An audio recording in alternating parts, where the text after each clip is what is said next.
All right, my. Let's do a mic check.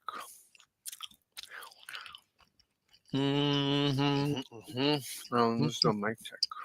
It's good. It's good mic.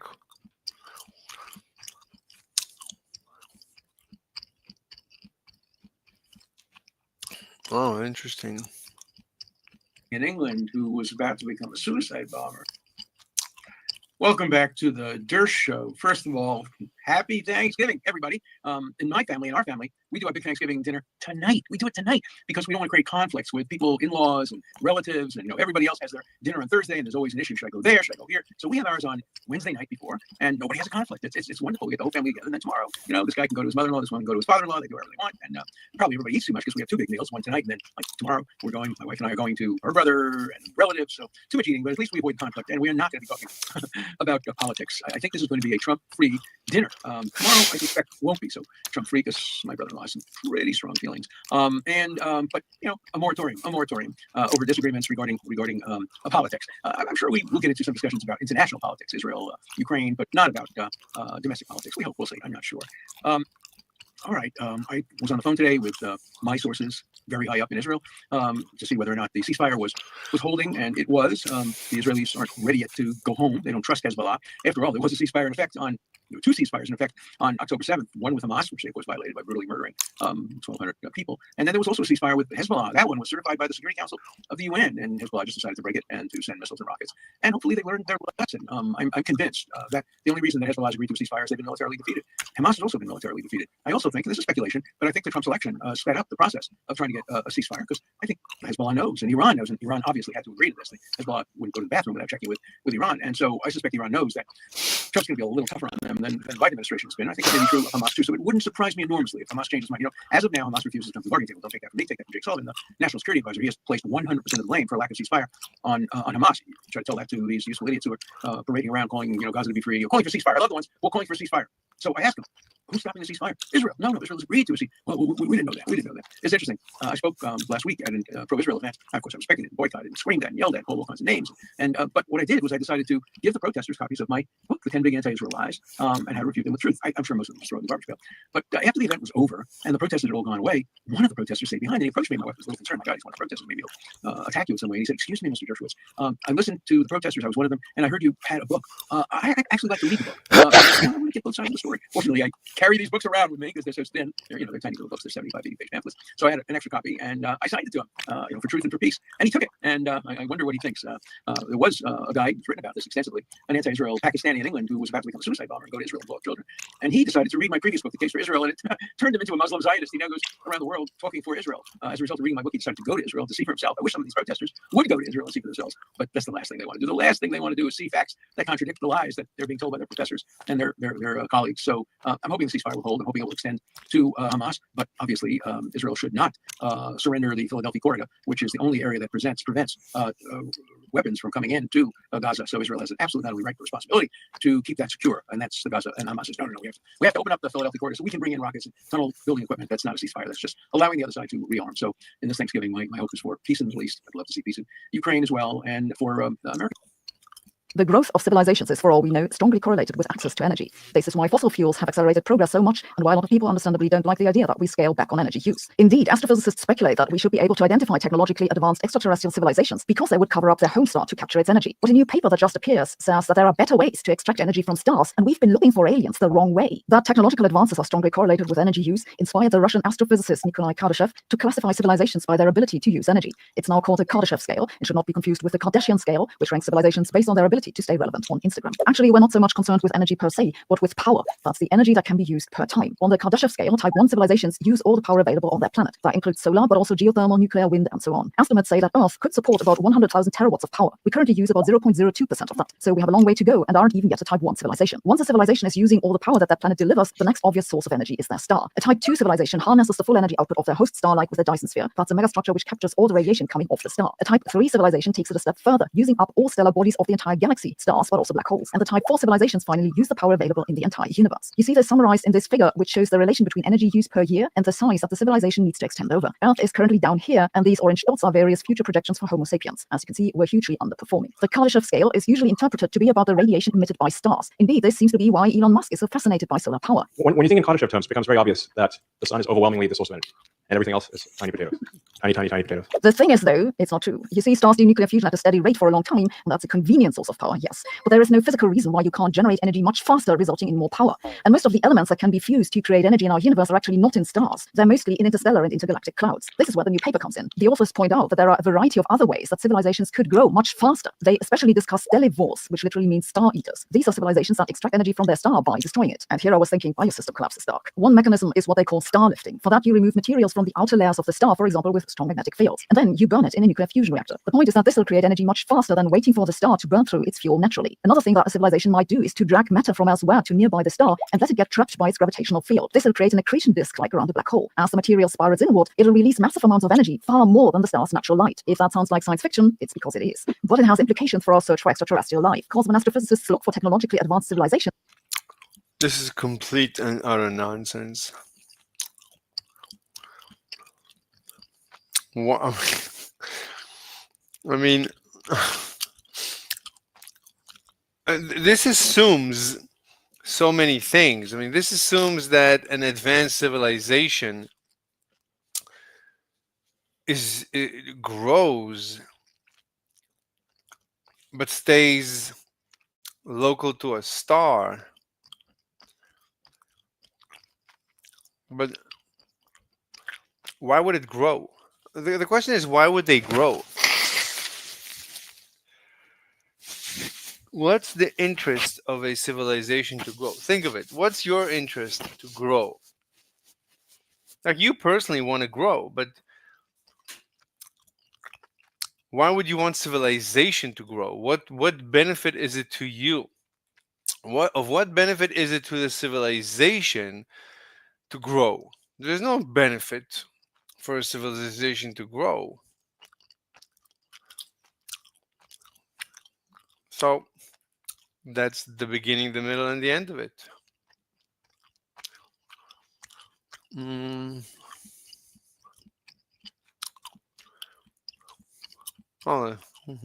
It is so frustrating and so demoralizing that there is genuinely amazing scientific literature out there that has been carried out and conducted by some of the brightest and most intellectual climate scientists on the planet, and yet it can be easily disregarded by people who have no formal training or education in this matter. And I'm just so annoyed that we live in a world where people would rather listen to Joe Rogan than actual scientific literature. So Elon Musk was recently on the Joe Rogan podcast, and between them, they managed to do something genuinely quite impressive. The animals are not going to make any difference to global warming.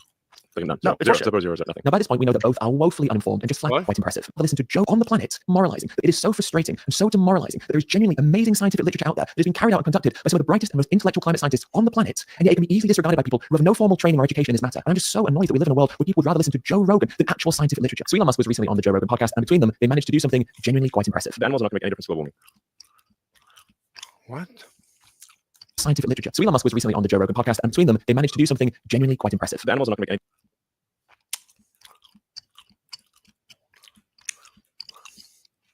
The what? Something genuinely quite impressive. The animals are. The animals? Oh, the aminos for the vegans. Oh, the fact that we eat animals. Oh, Not going to make any difference to global warming. None. No, it's zero. horseshit. Zero, zero, nothing. Now, by this point, we know that both are woefully uninformed and just flat out wrong when it comes to animal farming and veganism. But what's actually impressive is just how much misinformation they were able to produce in only a couple of minutes. However, before we dive any further into this absolutely ridiculous video, I want to tell you now about the partner of today's video, which is instead of being filled with fillers and nutrients that you don't need, and animals at the same time. There's some order. Complement also has a range of other. Complement also donates. Thank you to Complement for Put this thing out there that animal agriculture is the #1 contributor to global warming. Yeah, it's rubbish. It's not true. Bullshit. It's hot Doesn't bullshit. matter. Not only is it hot bullshit, Irrelevant. but the real problem is factory farming. Regenerative farming is carbon neutral if it doesn't sequester carbon. The animals are not going to make any difference to global warming. None. No, it's zero, horseshit. zero, nothing. Do you think that that's just propaganda because of people that have a vested interest in like plant-based meat products and things along those lines, green energy? I think it's part of it. you know, you don't really get people pushing to avoid meat. Like, so we'll just, you know, yeah, maybe they're natural, just maybe they're just like vegetarians or vegans or whatever. Ideological Reasons. But it's not going to make any difference to global warming or, you know, the CO2 concentration in the atmosphere. Really, if people eat pure steaks, it doesn't matter. It's irrelevant. I want to be super clear about that. Yeah. It will not matter. You will not even be able to measure it. Okay, that's how irrelevant it is. Isn't it funny that that's Unmeasurable. That's irrelevant. a heretic speaking. Like, that's crazy talk now. Nowadays, it's like you have to say that we have to eat less meat. No, That meat is you bad. probably eat as much meat as you want. It's not going to make a difference. Sing it. Tell the world. Yeah, absolutely. And if somebody says it doesn't make a difference, I'm like, how will you measure it? And if you can't even measure it, then it's bullshit. Yeah. Yeah, that's really want people to measure it. Well, there's so much bullshit out there. I did warn you. I mean, who needs regenerative agriculture? We could just fertilize all the farmland with the BS that they produce instead. So let's start with the obvious contradiction at play. Elon says that animal farming being bad for the planet is just BS. And Joe says that it's being pushed by propagandists. But Joe also says that factory farming is a problem. But factory farming produces 99% of all the animal products in the US. So factory farming is bad. But animal farming being bad is BS and is just being pushed by propagandists. Plus, it's funny that Elon says that you can't measure the emissions from animal farming. But Joe says that regenerative agriculture is carbon neutral. But how can you measure if a farm is carbon neutral if you can't measure the emissions produced by animal farming? And if animal farming has zero impact, then what's the environmental problem with factory farming? Joe and Elon are actually contradicting one another. They're putting forward different arguments that actually invalidate one another's arguments. Plus, the claim made by most vegans and most importantly by the climate Yeah, but are you going to take a position? Okay, well, what's your position? science community is not that animal farming is the #1 source of greenhouse gas emissions globally. That is just simply a straw man argument. Animal farming is the biggest driver of land use, deforestation, habitat loss, and biodiversity loss, and it is one of the biggest sources of greenhouse gas emissions. However, interestingly, animal farming is the single biggest source of greenhouse gas emissions in places like New Zealand, Ireland, Brazil, But what's his name? Elon Musk says it's not measurable. What are you going to say to that? Are you going to refute it or not? of greenhouse gas emissions globally. That is just simply a straw man argument. Animal farming is the biggest driver of land use, deforestation, Is of land use, of deforestation. Why do we need forests? habitat loss, Why do we need habitats? Why should we care about the animals? Why should I care about the animals? I don't want there to be any animals except for humans. and biodiversity loss, and it is Why do I care about biodiversity? Why do I want that? The question is, do you care about the homeless humans or do you care about the homeless bears? Where's your priority? So my priority is the humans. And the bears, we need to extinguish either way. We don't need the bears. We need there to be no bears. I don't want to walk down the street and meet a 10-foot tall bear. If you do, you can go to the zoo or you can grow one at home. I don't want one. So as far as I'm concerned, we need to dispose of any creature that endangers humans. Bears, whales, dolphins, sharks, any animal that is dangerous for humans should be exterminated, just like mosquitoes. Anyway, we're done.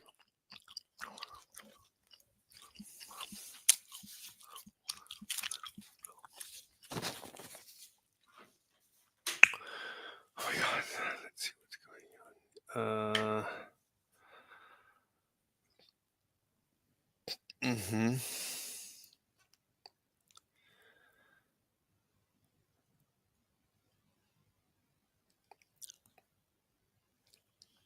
Let me just pull up.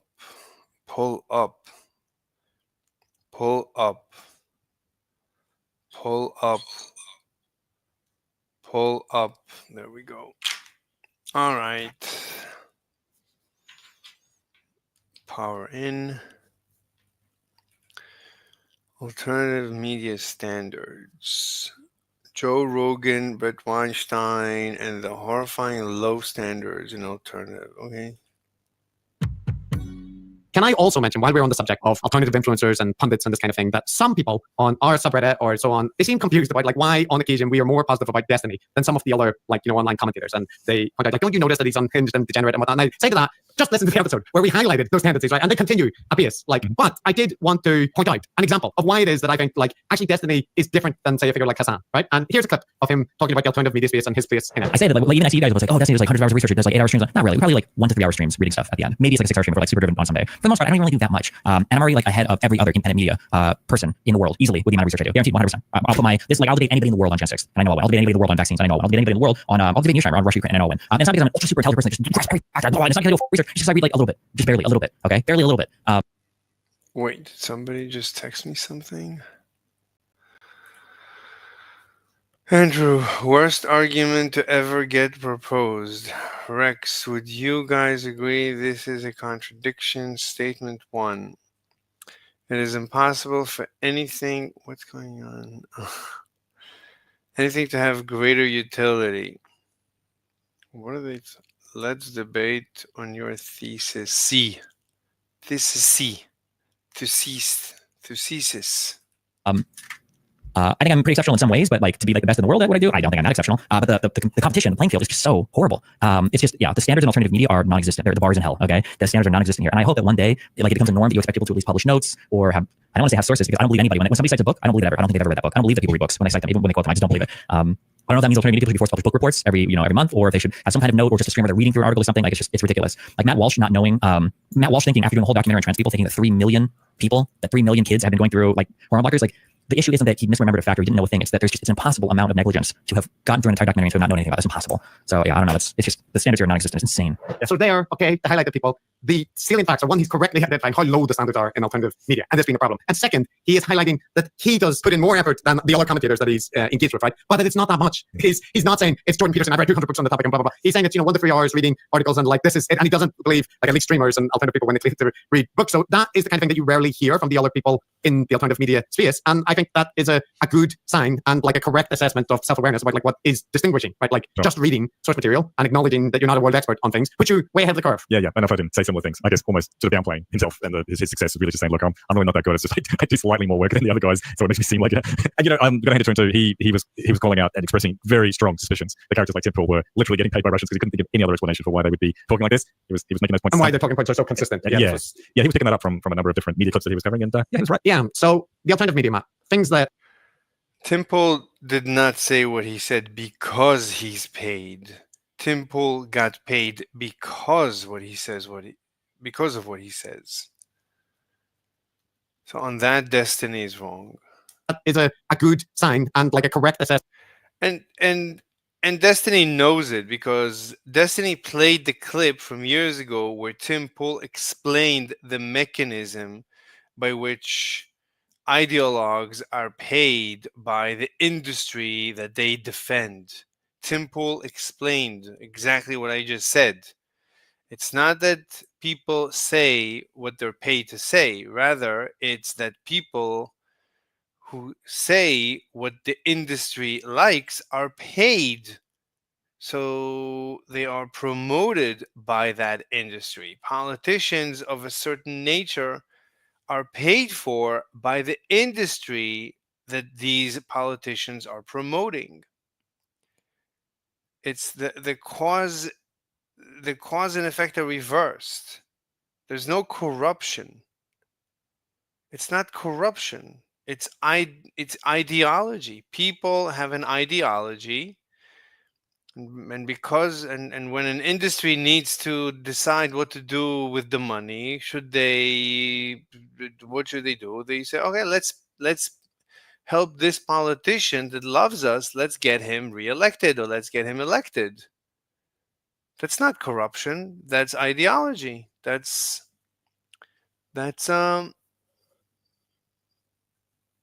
freedom.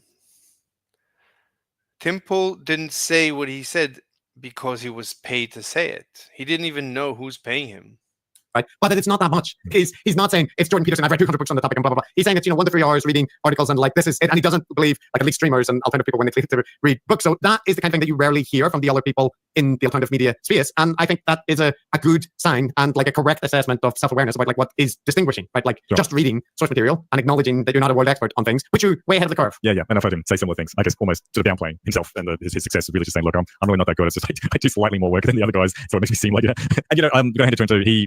He was calling out and expressing very strong suspicions that characters like Tim Pool were literally getting paid by Russians because he couldn't think of any other explanation for why they would be talking like this. He was No, that's completely incorrect.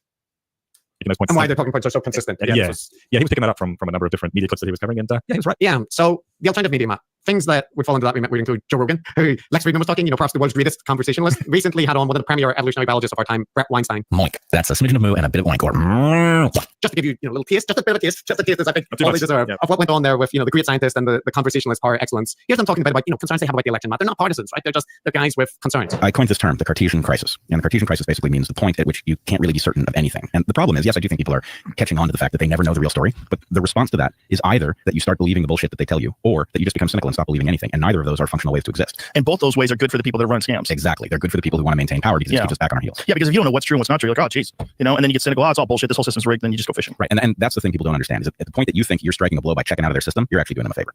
Right. It's actually beneficial to them because then you have a smaller number of people that are voting. So essentially in the 2020 elections, it was the largest ever win, right? The Democrats got 80-something million votes, which is, so let's say, even if it was 50-50. So somewhere in the neighborhood of 160 million people. How many people are women and children? I mean, how many people are children? What am I saying? How many people are children, rather? Oh, geez, I have no idea on the percent. Under 18. It's probably in the 30%. So that's a pretty high turnout.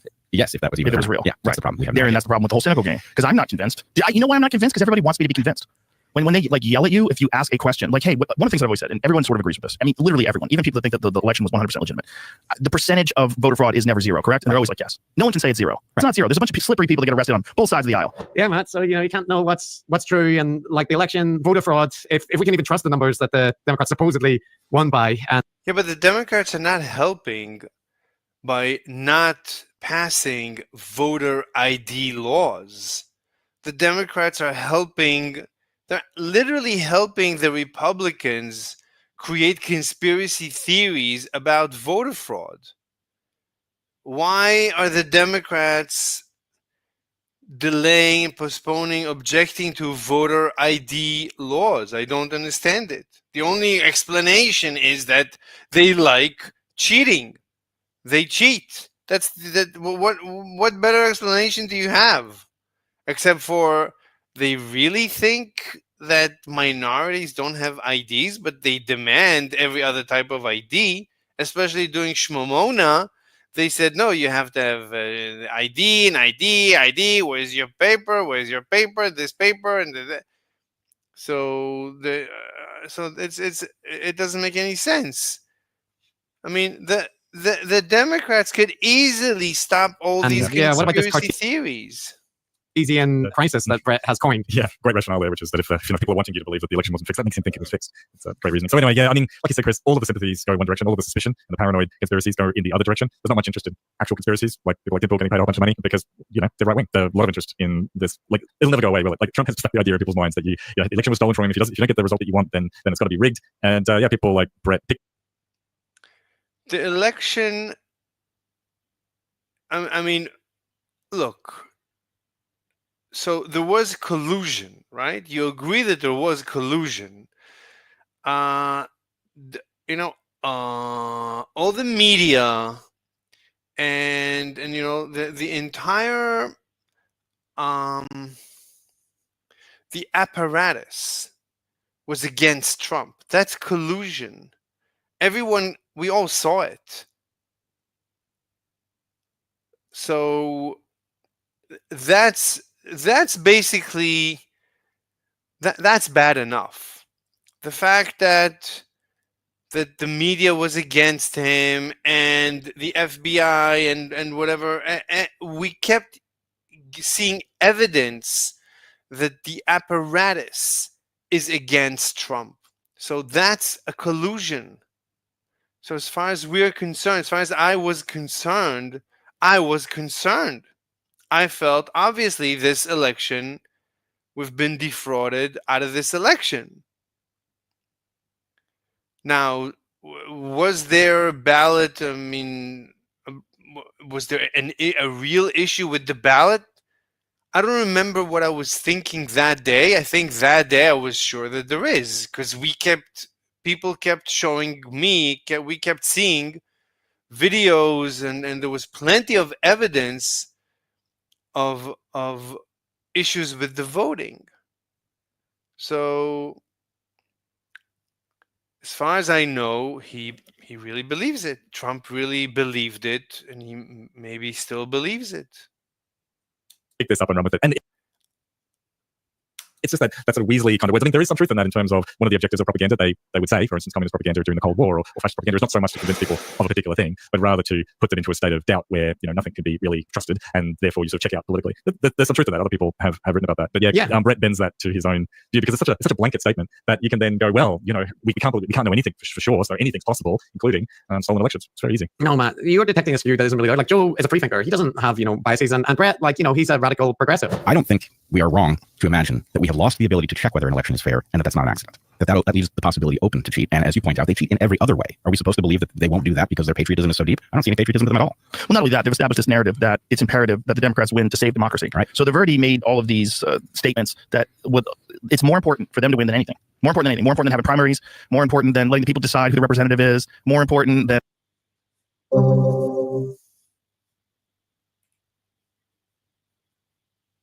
First, I want to thank the Fetzer Foundation for organizing this beautiful conference and for inviting me to participate in it. The plan of my talk is as follows. First, I will discuss my meeting with David Bohm and my interaction with him, and then I will tell you about my new approach to interference phenomena, and in particular, the Toothpaste experiment. How did I meet David Bohm? I was an undergraduate at the Technion, and I took a course in quantum mechanics. My instructor was Nathan Rosen from the Einstein-Podolsky-Rosen experiment. And at the end of the course, we are supposed to write Really? The EPR Rosen was in Israel? I didn't know that. short work, and I came to Professor Rosen and told him that I'm interested in working on quantum theory of measurement.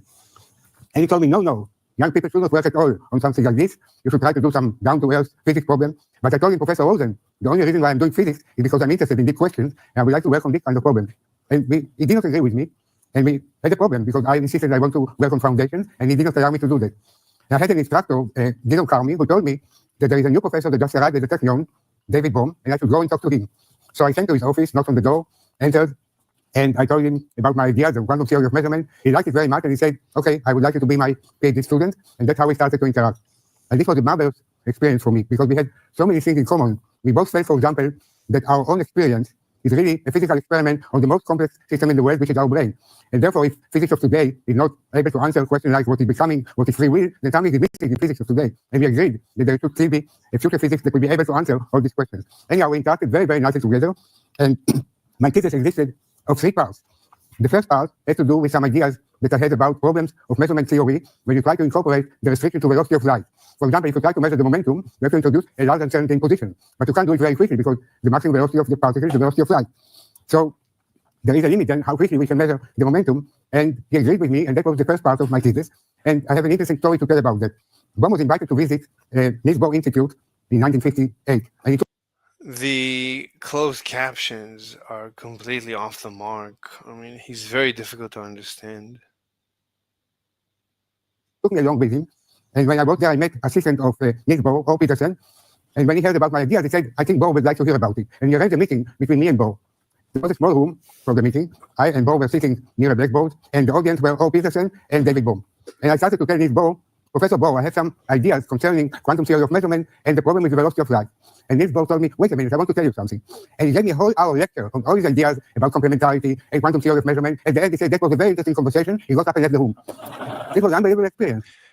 Complementarity means that you cannot know both energy and time simultaneously, or momentum and location simultaneously with infinite precision. This is basically the Heisenberg principle. Isn't that complementarity?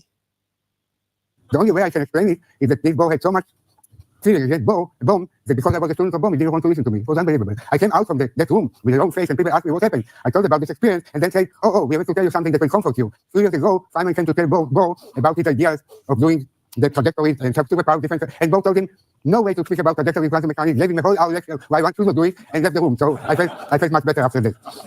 Now, the second part of my thesis had to do with the idea of David Bohm, that there was an experiment done by C.S. Wu, in which he looked at the integration of positronium to two photons, and he looked at the correlation of the polarization of the two photons to tell what was the angular momentum of the positronium. And David Bohm told me, I believe that this could be a way to check whether the EPR correlations exist or not. So I analyzed this. This was a very complicated calculation. How can you talk about the EPR correlations? I mean, I don't understand the EPR paper, so maybe that's why I don't understand it. But the EPR, as far as I'm concerned, was supposed to present a paradox. If it didn't present a paradox and it didn't do its job, then it's a garbage paper. And now I understand why Einstein hated it. The most complicated calculation I ever done in my life, and we concluded indeed that all classical way to look at this correlation does not work. So this was in fact the first experimental test for Bell's inequalities, much before Bell did his work. But people did not realize that we have done this work. I remember I came to talk about it in the physical conference in Israel. Nobody was interested in it. I talked to Raka, who was the leading physicist in Israel at that time, came to his house, told him about this well, no interest at all. It was unbelievable how people did not pay any attention to this problem at that time. So I was very discouraged, and from then on I only talked about the AB effect and never mentioned this at all. And only later people got interested about it when Bell came out with the general proof that it cannot be done. We have only used the most simple example how you can try to analyze it classically, and it did not work. Anyhow, I had beautiful experience in my interaction with David Bohm, and until now, I'm so happy for my lack of meeting him. I have to tell you a secret. As you know, those of you who follow my research, I never write any article by myself. I have no talent in writing things. Bohm realized it very, very early, and all the articles that we wrote together was written by him. This was the beginning of the tradition that I never write anything by myself. Not only that, I will tell you a secret. When Bohm saw my struggle in trying to write my thesis, it took me a whole month to write the first 2 pages. He took upon himself to write my thesis. I think I'm the only example in the world where the thesis advisor wrote the thesis of his candidate. So I am feeling safe that I can talk about it now because I have 2 doctorates from Bristol, the regular doctorate and honorary doctorate, so I can't take my doctorate now when they hear that Bohm wrote my thesis. Okay, so now I come to the main part of my talk.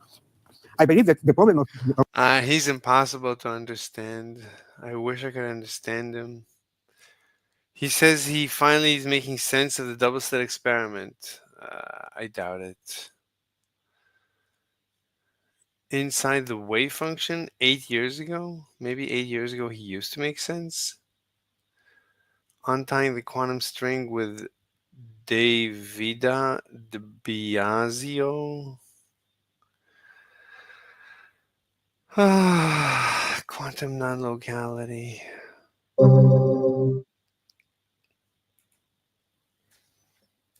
Shows on all of those. Good. Okay. No, it's a great pleasure for me to be back in this area because just next door is Birkbeck College, where I lectured for some years. And we used to have Basil Hiley and David Bohm used to, with me, have, I think, weekly meetings. I can't remember how frequent they were, but we used to talk about quantum mechanics and other philosophical issues. And it was a very educational period for me. I was in the maths department, and so I think I tend to go over to the physics department because there are more of them. And these were valuable discussions. I remember Bohm particularly, he always struck me as a bit like a wave function.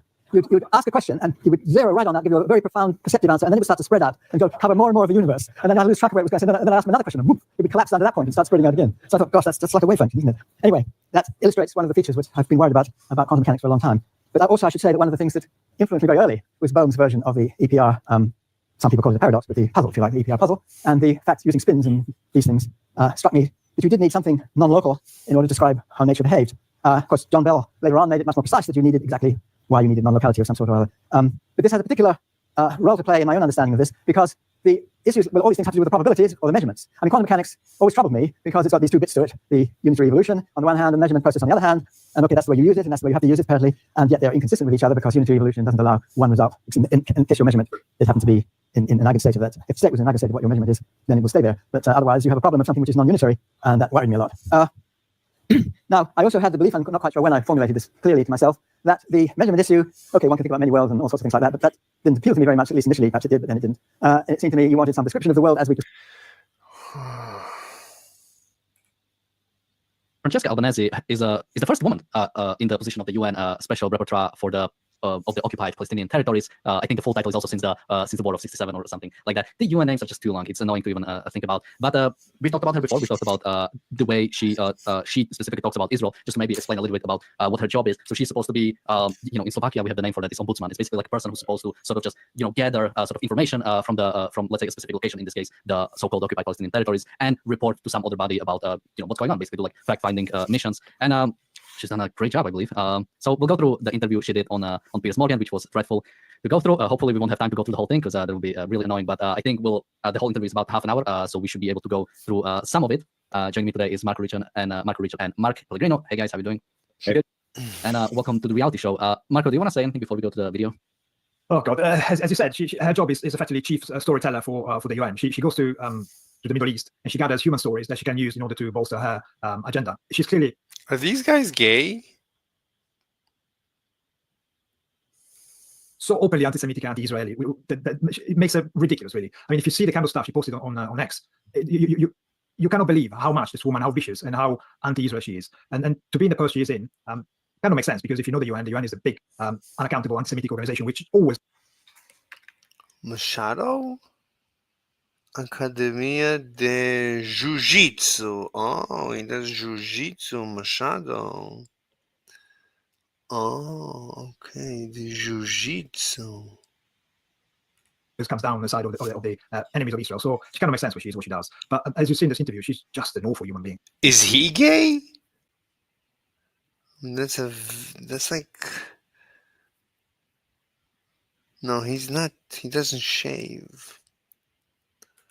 This is the first time I've seen her actually talk at any great length, even though I've quoted her on shows and read bits of her reports and seen her all over the place. And it's a very good reason why you need to see her in person. You need to see all the eye rolls and shrugs added to what she's saying to really emphasize how anti-Semitic and anti-Israel she is. I think, somebody, one of our chatters on the previous show, on the Daily Objective that you were doing just as you announced the show coming up, mentioned that it's not an interview. And I think that's a fair point, to be honest. It's not an interview. It's Piers Morgan is just platforming her. His questions are so low ball and he offers her so much sympathy and support throughout it that it's literally an opportunity for her to vent for half an hour. And seeing her vent for half an hour is what you need to understand the evil that she is and that she speaks, to be honest. I think one thing I should say about her post, which I think is interesting that I read when looking into this, is that, of course, this particular post, Palestine's always the exception, isn't it? It's a Narnia anyway, and it's the exception here. It's just like UNRWA, this particular post of investigator, they've had a permanent one for decades.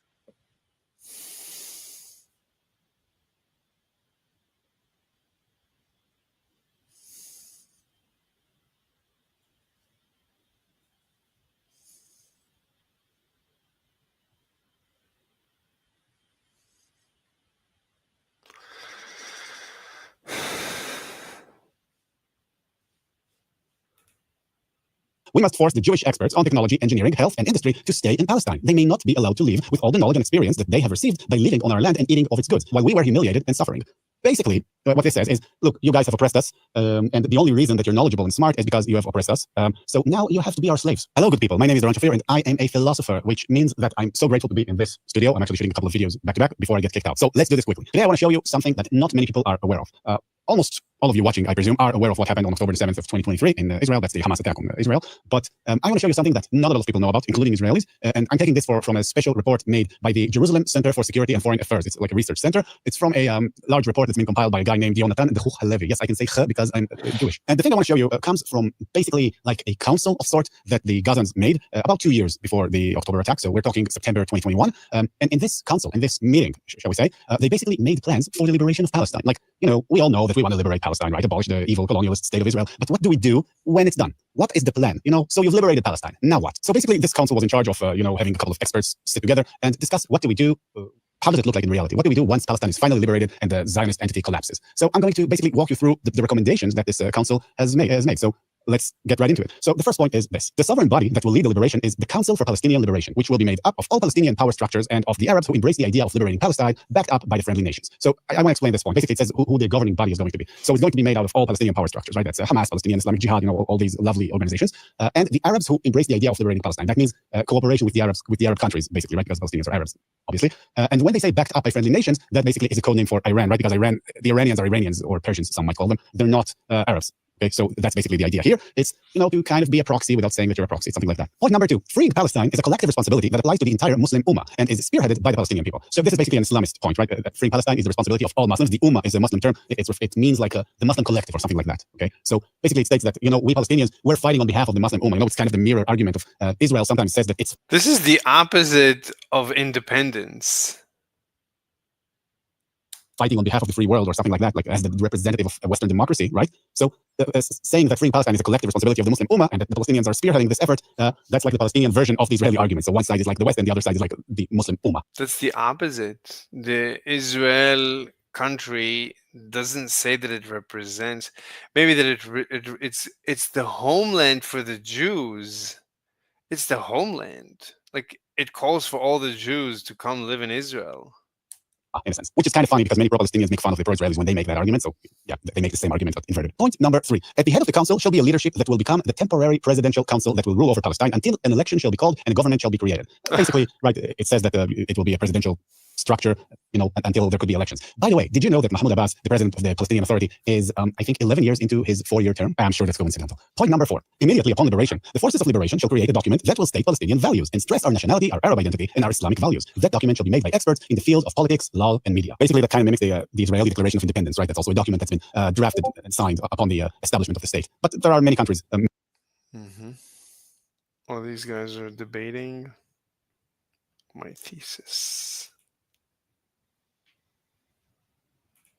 made like this, of course. Point number 5, the Palestinian legal system will be managed with temporary laws that will be valid so long as they do not contradict the previous document. The disappearance of Israel does not mean the disappearance of its legal system. We may not cancel a law without introducing a new one in its stead. Basically, they want to inherit Israel's legal system as long as it doesn't contradict the previous section, which talks about Arab identity and Islamic identity. So, anything about Israel being a Jewish state, obviously. Why would they want to take the Israeli legal system? I mean, it would create a very wealthy Palestinian country, but it's funny that they want it. So they're welcome to take it. Why don't you take the American legal system? Take the most successful legal system, maybe even the Irish. Obviously wouldn't work with that, and of course, like the Jewish law of return and all that. Point number 6, the forces of liberation shall put into effect a series of laws that will be prepared in advance, starting with a law that grants control over all state land and the law of return. Basically, it means nationalizing the land, right? This is a very big deal in Palestinian culture because their view of the 48 war, what they refer to as the Nakba, the catastrophe in Arabic, is that Palestinians were basically, The forces of liberation shall put into effect a series of laws that will be prepared in advance, starting with the law that grants control over all state land and the law of return. The land was stolen from them. So it's really a big deal for them to nationalize the land so that they can give it back to the people. Now, of course, there's a problem with that because the way in which Palestinians track the status of refugee is kind of weird, right? Because if you have any relation to a Palestinian ancestor, right, who was in the Nakba, then you are considered a refugee. So in effect, a piece of land that belonged to someone, or, it didn't really belong to them, right? But if they lived on it, now there would be many, many, many people who can claim this land. But of course, this is ignored. Point number 7, the statement that declares Palestinian sovereignty over the lands lost in. This is, I mean, what if they sold the land? I mean, Jews don't live on lands unless they bought it from Arabs, or some of it is conquered, but most of it is bought, I think. In 48 shall be prepared in advance, right? This works very well with what I've just explained. Point number 8, a statement shall be made to the UN, according to which Palestine is the inheritor of the occupation state, that means Israel, of course, and that it enjoys all the rights that previously belonged to the occupation state before. So basically, it's just destroying Israel and creating Palestine in its stead and inheriting its status. Point number 9, upon liberation, all of the national agreements signed by the occupation state, again, that's Israel, will be dependent on the will of the state of Palestine. And so these agreements could be cancelled. So essentially, it's this is like, okay, so we inherit the state of Israel. The good, but not the bad. And, we like all the agreements that Israel signed. So, you have to honor these agreements with us. But if we want to cancel the agreement with you, well, too bad for you. Point number 10, Palestine will probably inherit Israel's border agreements with Egypt, Jordan, and Greece. Greece obviously doesn't border Israel on land, but it borders by sea. So the same goes for all shipping rights. So again, they just want to, inherit all of the international agreements. Point 11, a panel of experts shall be called in advance, starting now, that shall study all current agreements that Israel, it's in quotes, has. The panel will form recommendations for each of these agreements, which will be binding to Palestine and which will not be binding to Palestine. So again, it's like convening some experts to basically pick and choose which agreement they intend to honor and which agreement they want to throw into the garbage bin. Point 12, a declaration shall be made to all the international community to make Palestine's foreign policy clear. It will be based on respect and cooperation. The first diplomatic meeting will take place in Jerusalem, Al-Quds in Arabic, and promote development and stability in the region and the world. Basically, that's what every country says, right? Developing stability in the region and in the world. The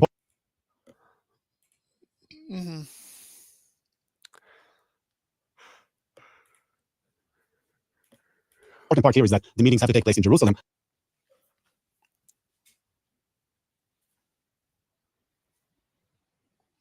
Sad robots.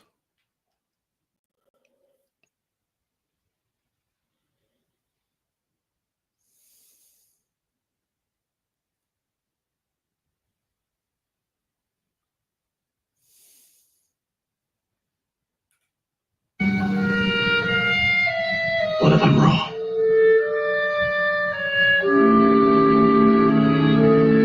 Captain Israel, I don't really expect an answer.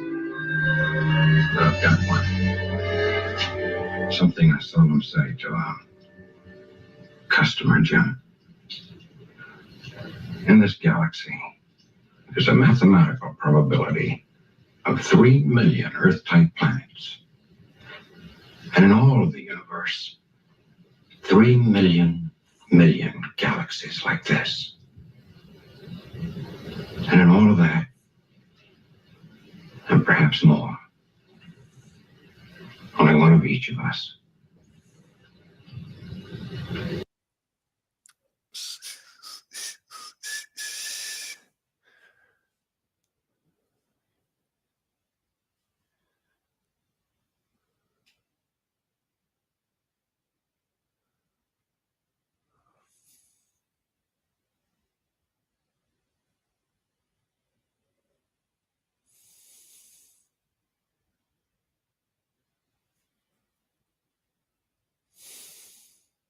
And then getting back to God, Well, that was an easy getaway, wasn't it, Chris? You said something idiotic about time and space, pretending that the point where he would move the glass to doesn't exist just because the time at which it would get there will be later. Mike nodded his head like a dunce and then changed the subject for you. And we can see the manipulation in action, too. Chris condescendingly asks if Mike understands what he's saying, and even though he's saying nothing, Mike says, yes, of course, because he's chasing that high of being told he was correct a little earlier. He won't admit that he's not following something Chris is saying for the rest of the interview because of it. I'm not going to ask you if I'm going to go to heaven or hell, but will I go to either heaven or hell?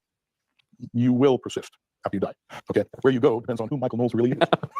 I'm not going to ask you about A, but what about A? That was weird. And Chris, ever so cognizant of the audience he's presumably talking to, says, oh yes, you'd better be a good boy if you want to go to heaven. Unfortunately, if Mikey's God actually existed, he probably wouldn't be fond of him devoting his life to a deceptive propaganda mill. If you displease God, that's exactly what's going to happen to you. God is going to cut you off, and he's going to say, I can't see him anymore. He's going to turn away from you, and then you won't be able to reunite. Salvation will be impossible for you, because salvation means that God has got to pull you back into himself. Right. If God doesn't want to see you anymore, he doesn't even know you exist. He knows your physical body is there. He's not interested anymore because you hate him, you deny his existence, you offend him, so he's not going to look at you, right? I will never stop being amused by how petty and infantile the Christian God is to people like this. Like, whatever, I made you, gave you no evidence whatsoever that I exist, and you won't even love me and worship me? Do you know how much that hurts my feelings? I know I'm infinite and perfect, but I can still have my feelings hurt, you know? I'm sorry, but anyone who believes in this paltry kind of God is an intellectual toddler. Are angels and demons real? Yes. Yes. I think so too. Is there a fear that if you take some of these drugs, you might be letting in the wrong guys? That's a problem, isn't it? And that's a problem that I think a lot of people have encountered. For context, they're talking about psychedelics. I'm going to go ahead and assume that neither of these guys have done any psychedelics, at least definitely not Mikey. And it's adorable to hear him proclaim that demons are his excuse for not having the mental fortitude. Anyway, I'd ask for evidence of demons existing, but this hasn't been a very evidence-heavy conversation thus far, so maybe I'll keep it to myself. Well, God has a boundary too. He's got a very tight boundary. He's perfect. He can't take anything resembling imperfection, right? He can't take it into himself because that would be a contradiction. That's funny. You called God omnipotent earlier. Now you're talking about something he can't do. Do we need to go over the definition of omnipotent, Chris? Are you saying that that the devil sort of lacks substance, or that's why he needs the humans? I'm saying the devil lacks coherence. Coherence is what brings everything into superposition, right? So in other words, it allows something to, it's going to sound a little bit paradoxical, allows something to communicate non-locally with itself, right? All of its possible states are in superposition. They exist all at once, okay? And this is pretty much inescapable. The word salad shooter malfunctions every once in a while, and Chris made it 45 minutes before his first mishap. Yeah, this was completely out of whack.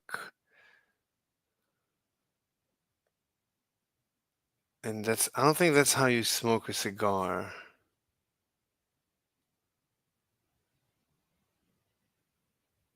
Right. So in other words, it allows something to, it's going to sound a little bit paradoxical, allows something to communicate non-locally with itself. What do you mean paradoxical? Allow something to communicate with itself non-locally. But if it's with itself, so of course it's instantaneous. So, right? All of its possible states are in superposition. They exist all at once. Okay? And this is pretty much inescapable.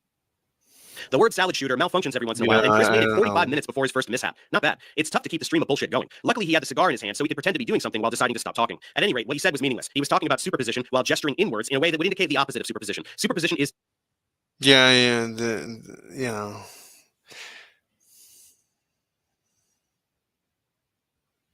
diffuse, a system existing in many states at once. When the wave function collapses, the system will exhibit a particular state, like what his hands are indicating by crushing inwards to what would be fewer states or a singular state. Yeah. In the end, all he did was vaguely sum. In general, this Langen is actually very impressive. But this is where he didn't make any sense. The concept of superposition, take a puff, say it's inescapable, and then stop talking as though he actually explained anything about the devil. These things were actually funded. They're more or less invented by the central bank. Who funded, originally was paying Marx and Engels, and before that Moses Hess and other people to come up with, it's a strategy for world domination. It has been for the last 200 years. What has changed? Reason number 3, Chris is here at the Daily Wire. Marxism bad because central banks something. Those Marxists are trying to take over the world. Honest, decent capitalists would never do such a thing. They just want to give you affordable electronics. Got to stick to that boogeyman narrative. Were you a Trump supporter? You don't need to say it. As a matter of fact, back when people were saying Trump can't read, look at the way he hesitates. He's got trouble with the teleprompter. The guy can't read. I actually stood up and I said no. I said I've met Donald Trump and I think his IQ is probably equal to that of the average Harvard professor. Just recently heard that Saudi Arabia and Russia will repeat your... Ding, ding, bong, bong, ding, ding, ding. Yeah, he's a regular Noam Chomsky. Good call, Chris. Basically, he is not. He's a good businessman, and therefore could be good for the country. And I want people to understand that. If you needed one sentence to prove that Chris is not very bright, this would probably be it. Because what he said resonates with what is in the minds of a lot of American citizens. We want to have our own country. We want America to have us. We don't want our borders to be open. We don't want millions of third world migrants coming here every year and displacing us from our own territory. Yeah, he got elected by fear-mongering about immigrants, just like every other demagogue before him. Great work, Chris. And the first time around, they weren't prepared. So they couldn't do anything about it the second time around. Yeah. Are you suggesting, Chris, that there were some questions about the 2020 presidential election? Anyone who doesn't understand that election was, shall we say, not quite up to snuff is some kind of moron. I take it back. This would be the sentence to demonstrate that Chris is actually dumber than Ross. Do tell us about how the election was rigged by dirty Democrats just because mail-in ballots were included, Chris. Enlighten us. Oh, wait, you have some wisdom to share about COVID. Awesome. Are you anti-vaccine generally? I take it you're anti-COVID. Well, I bought into the COVID thing at first, and I went out and bought, Gina and I bought, gas masks for us, and those N100 masks, and and I advised people what to do so as not to get infected with the deadly COVID. And then I noticed that it wasn't really, I live in northern Missouri. Nobody up there was wearing masks. Nobody up there, I mean, and nobody was dying of COVID-19. So I realized, well, there's got to be something a little bit off about this, right? And so I kind of like started getting away from it. And then I noticed that, then I noticed that it was being used as a pretext for something called the Great Reset. Yeah, nobody in Missouri died of COVID except the 20,000 people in Missouri who died of COVID. But please tell us some bullshit about the Great Reset. And there have been, white papers written in the past about using just this methodology to get everybody behind the globalist agenda, right? Operation, Warp Speed was part of that, Operation Warp Speed accelerated the development of COVID vaccines because there was a terrible global pandemic, and it was implemented by your favorite orange maniac, Donald Trump. Are you saying your idiot hero is part of the globalist agenda, Chris? Does Trump bear some responsibility for He definitely bears responsibility. My question is, does he really know what's going on, or has he surrounded himself with people that are misleading him about what's going on? I would like to believe that Donald Trump has been misled. I thought Trump was smarter than all the Harvard professors, Chris. So which is it? Is he a super genius like you, or is he a bumbling idiot being manipulated by everyone around him? Pick a lane. You believe in aliens? Well, I will say this, the intelligence community, large sectors of it believe in aliens. Really? Yes. Oh, absolutely. It's a big, they're constantly discussing these things. Yes. And if you look at the global elite, you wonder, well, I don't want to blame the world banksters for this. That's a conspiracy theory. Then who is pulling all those strings? Okay. Could there be another kind of entity? Aliens, demons, whatever. Could there be something that's pulling their strings that the global banksters know about, right? And they're taking orders from, but they're being totally concealed and hidden from the public. This is a viable hypothesis, and it's one that the intelligence communities don't reject. It's funny you post. Which is, kind of neither here nor there, because the intelligence communities themselves could be run by aliens, for all we know. Yeah, the globalist bankers are being controlled by aliens, according to the CIA. You don't sound crazy at all, Chris. If there's anything that a hyper-intelligent civilization from another system would want to do when it comes here, it would be to manipulate our finances and screw hardworking Americans out of their 401ks. Aliens are mischievous and petty like that. They also love subtly working through the CIA to enact imperialist foreign policy and oust foreign leaders to serve a Western agenda, because they don't have the power to just come down here and enslave us all with ray guns. You're making a lot of sense. People are going to be laughing when you say that there are aliens that well, let them laugh, okay? But they won't be able to come up with any supporting argument against what I'm saying. They don't know enough. Chrissy Poo, have you heard of this thing called the burden of proof? It's not the CIA is run by aliens and I'm right unless you prove me wrong. You can't just make up whatever bullshit you want and tell other people it's true until they can prove otherwise. If you really believe that, then I would say your IQ is about 115 at best, and I'm right until you show us some official document that says otherwise. Okay, big guy? It's funny that you mention angels and demons, aliens and demons in the same breath, because I don't particularly believe in aliens. I mean, what do I know? I don't know a lot of things I don't know about, but I certainly believe that demons exist. I'm pretty confident that demons exist. I'm less confident that aliens exist. Life elsewhere in the universe? Impossible. Baseless supernatural superstitions? Let's go. Mike is so proud to be so stupid. He'll say, hey, you can't ask random person. Say, Oh my God. A lot of the time, people will say yes. And throughout history, people report having seen a ghost. That is correct. He says, too many people are saying they've seen a ghost for there not to be ghosts, or something like a ghost. That's correct. That's absolutely correct. Yep, if a bunch of people say something, it must be true. That's how logic works. Actually, Mikey, the fact that nobody has ever substantiated the existence of ghosts in any empirical manner whatsoever means a lot more than whatever volume of anecdotal evidence you want to reference here. They're there. I mean, if you're not a very observant person, you'll never see anything like that. If your mind is completely closed, you just screen all that stuff out, you'll never see anything like that. But if you're an open-minded person and you're observant, you will see things like that eventually. Right. If you want to believe those things exist, you'll eventually trick yourself into believing that you saw them. Finally, the guy's saying something sensible. But no, he ruins it by making up a story about seeing a UFO. And I was there, and suddenly I look up, and I say suddenly, it was just in a sense. I became aware that it was up there, and I looked up. This is huge, spheroidal, but elliptical, not a perfect spheroid, like a saucer that was turned partially on its side. That must be one of those, lenticular clouds that I've heard of. So I looked at it and I figured, okay, now I wonder how this evolves in time. Totally changeless. I actually took sticks and I tried to use parallax to figure out, what is this thing? Why is it changing? Why is it moving? Why is it completely featureless and metallic looking? You tried to use parallax to do what? Because that's a method to figure out how far away something is. So how would that help you to figure out what it is and why it's metallic looking? And how did you use sticks to do that, Chris? Do you just not know what parallax means? Do you think that if you use some smart words, people will believe your dumb UFO story? There are people in the CIA who actually claim to have been abducted. I'm not going to tell you who they are, but they're there. Okay? And we're not talking about small individuals. We're not talking about low-ranking individuals. We're talking about high-ranking individuals. These people, not just that you've read a book about, you're saying these people you talked to. Or there was one of them in particular that I was actually, somebody that I knew was trying to arrange an introduction to this person. And I said, well, he's in the CIA. Is he going to tell me the truth? And I'm not in the CIA. Is he going to tell me the truth about anything?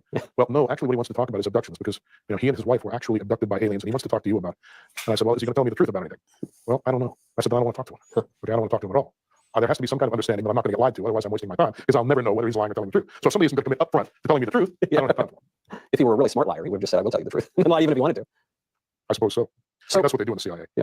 Right. That's sort of the job, right? If you're a spy. That's correct. And you lie your ass off. Yeah. Every available opportunity about everything. Right. I'm curious as to whether he had this lie ready to go or if he made it up on the spot. It sounds like the latter, because he made up this bullshit about top CIA officials being abducted, and he can't tell you who they are, implying that he knows them. Mikey calls his bluff, so Chris backpedals. Now it's not someone he knows, but someone he was supposed to meet. But he didn't meet him because he wanted the truth. Mikey says he could have just lied and said it was the truth. Chris says, duh, CIA agents are always lying, literally all the time. In which case he would never have asked if he was going to tell the truth, since he had already decided they're always lying. Do you see how nothing he says is even remotely logically consistent when you actually scrutinize it? He's just talking out his ass at all times. And then when you go all the way back to, and so-and-so is really just answering to the devil, now you've got me here. Because I read that in my Bible. I know that that's true. I know that, he's the prince of this world. Well, yes, and they've been, by the way, there are accounts from biblical times and pre-biblical times that involve UFOs, things in the sky, that show up during critical battles, for example, during the tide, right? This goes all the way back into the Vedic religion, the pre-Hindu religion. There are all kinds of people who have reported these things. They end up in various religious scriptures, including Christian scriptures as well. Yeah, the devil obviously exists and controls everything because Mikey's Book of Stories says so. And then Chris doubles down with a little Ancient Aliens twist. Are we going to get some Billy Carson-style Anunnaki bullshit too? It strikes me that there's really something to that. Roger Scruton, the late conservative philosopher, he said that the job of the conservative intellectual is to articulate things that the common man knows intuitively.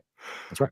In other words, conservative so-called intellectuals take the delusions and prejudices of idiots and artificially intellectualize them in order to validate and manipulate those people. The Daily Wire, everyone. You don't have the key to the clubhouse, you're not getting in, okay? They won't even talk to you. No academic will take me on, will actually start arguing, even in his own field at this point, because they know they're going to lose. And they will. Any academic, anytime. I think most bright undergrads could mop the floor with you, Chris. I could too. But do keep puffing your chest out like this. It's adorable. Higher education cartel as there can be. Right, they're indoctrination. So you have to look at the entire educational system as being one great big indoctrination factory. Yep. And the people that work in it, those faculty members, they're chosen, they're selected as indoctrinators of the youth. Yes, and they peddle Marxism, but... Yeah, nothing but Marxism. When I was getting my chemistry degree, every day it was nothing but Marxism. Marxist nucleophiles and electrophiles, the proletariat acids and those dirty bourgeoisie bases. In the lab, they would just talk about division of labor. You never even got a chance to run a single reaction. You guys clearly know exactly what happens in college. Of course, in reality, neither of these asshats could define Marxism or communism or socialism or capitalism if their lives depended on it. I don't like Drag Queen Story Hour, but we need to tolerate it. It's one of the blessings of liberty. If we don't tolerate Drag Queen Story Hour, what? Yes. A blessing of liberty? Well, It's so funny. They say they hate Marxists, but they call the bankers banksters, like gangsters. I forgot the guy that invented it. Forgot his name. Another crazy guy. Anyway. Oh my God, this is so funny. That's look, it's in the preamble to the Constitution. I think James Madison's rolling over in his grave at the very thought of that. The Constitution mentions trannies, does it? Not in my last word. I mean, I was raised in an environment where we were, basically taught to be tolerant of people of their foibles, and they want to be a little bit deviant. A little bit of deviation is good. You can't just be locked into one rigid way of looking at things. So I developed tolerance. But now they've become militant. They've become rabid. They're shoving it down children's throats, and it's just not good for society. Okay, it violates the biological imperative of survival. Okay, to become totally sexual. There's a reason that men and women exist and that they mate and create children. It's for the survival of the human race. Reason number 4 that Chris is here at the Daily Wire: man plus woman make baby, and that's the best thing. And anything that deviates from that is evil. Gay marriage bad. Drag queen research is bad. The pedos and the groomers are taking over society, and they must be stopped. I knew this jerk off was just another bigot. Tolerance my ass, Chris. If everyone has to tolerate your bloated bloviations, then you can deal with a drag queen reading a book once in a while. But when they go out on gay day parades, when they're cavorting, mood, and they're going into children's restrooms and so forth, that's where we have to draw the line. Children's restrooms? What is a children's restroom? Pride parades don't take place on an elementary school campus, you alarmist prick. Are there thinkers alive today who you think are worth reading? People always say, what's the reading list? What should I read? What should I listen to? Are there philosophers or popular writers? There are no academic philosophers that are worthy, as far as I'm concerned, of attention. What about not because all of them are stupid or anything like that. It's because they bought into the party. They're academics. Okay? They cannot violate, the academic, communistic, atheistic narrative and get away with it. Okay? And if you're in that system, then obviously you're playing along with it. Yep, everyone who is affiliated with any university in the entire world is both a communist and atheist. You're not allowed to work at a university if you aren't both of those things. Not even religious universities. It's a paradox, I know. Hey, Chris, stop making excuses for being too dumb and lazy to read what philosophers have to say. You could actually learn something for once. Are there non-academic writers, thinkers, philosophers who you would recommend people read? I'm sure they're out there. I haven't encountered any. Oh, wow. So even all the people who aren't at the evil universities, none of them are worth reading either? So all the smart people are indoctrinated, and all the non-indoctrinated people are stupid? That's quite a pickle. Are you sure it's just that you don't know how to read? I want to know who, beyond his own writing, who the smartest man in the world wants me to read. Who would you recommend? Well, I would say that you should go back and definitely read Aristotle and Plato and Socrates. Yeah, it would be great if more people would read Socrates. The problem is that he never wrote anything down, you moron. So after telling us that nobody alive today is worth reading, his first examples of super important people from history that we should all read includes one who never wrote anything. This is how you know Chris is completely full of shit. He never read any Socrates because that's not a thing that exists, which means he never read any Aristotle or Plato either. Those are just smart people from history that he thinks will make him seem smart by association. Have you ever heard of Plato, Aristotle, Socrates? Yes, morons. Those that takes us up through, it takes us up through some of the medieval Christian philosophers, Anselm, Aquinas, Augustine, and beyond that, it starts getting dicey.